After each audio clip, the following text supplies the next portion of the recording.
Hello বন্ধুরা, চলে এসেছি তোমাদের কাছে একটা নতুন হাবিজাবি রেসিপি নিয়ে।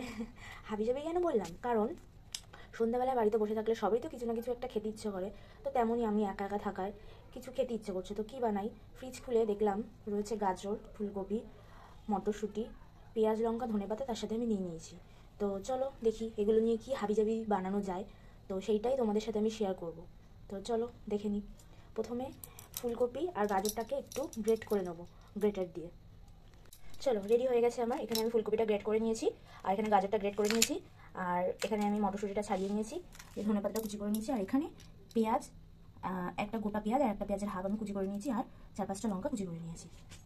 চলো এবার গ্যাসে একটা কড়াই বসিয়ে কড়াইতে একটু তেল দেবো। চলো দেখাই তোমাদেরকে তারপরে স্টেপ। একটা কড়াইতে তেল গরম করে নিয়ে তার মধ্যে এক এক করে সব ছেড়ে দেবো। প্রথমেই হচ্ছে পেঁয়াজ আর লঙ্কাটা একটু হালকা করে ভেজে নেবো।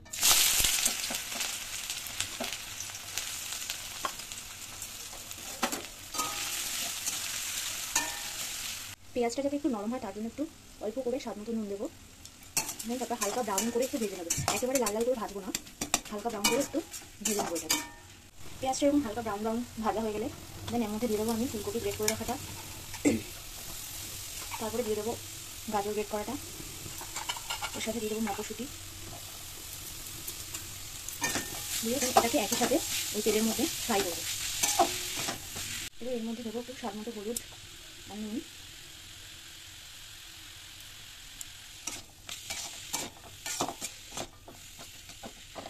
এর মধ্যে আরও কিছু মশলা দেবো, যেমন একটু লঙ্কার গুঁড়ো, একটু গরম মশলা, একটু গোলমরিচের গুঁড়ো, আর একটু জিরে গুঁড়ো। একটু এর মধ্যে মশলা দিয়েছি, ফুলকপির যে বোনা বোনা গন্ধটা সেটা আসে না, তো এই মশলাটুকু আমি এর মধ্যে দেবো। মশলাগুলো সব দিয়ে দেবো,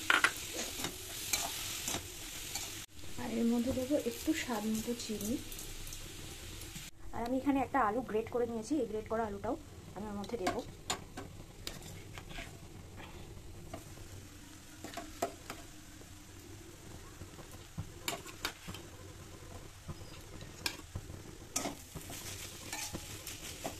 এরপর এটা লাল লাল করে এরকমভাবে মাখা মাখা করে ভালো ভাজা হয়ে আসলে এর মধ্যে দিয়ে দেবো ধনেপাতা, দেন তারপরে একটু নাড়াচাড়া করে নাড়িয়ে দেবো।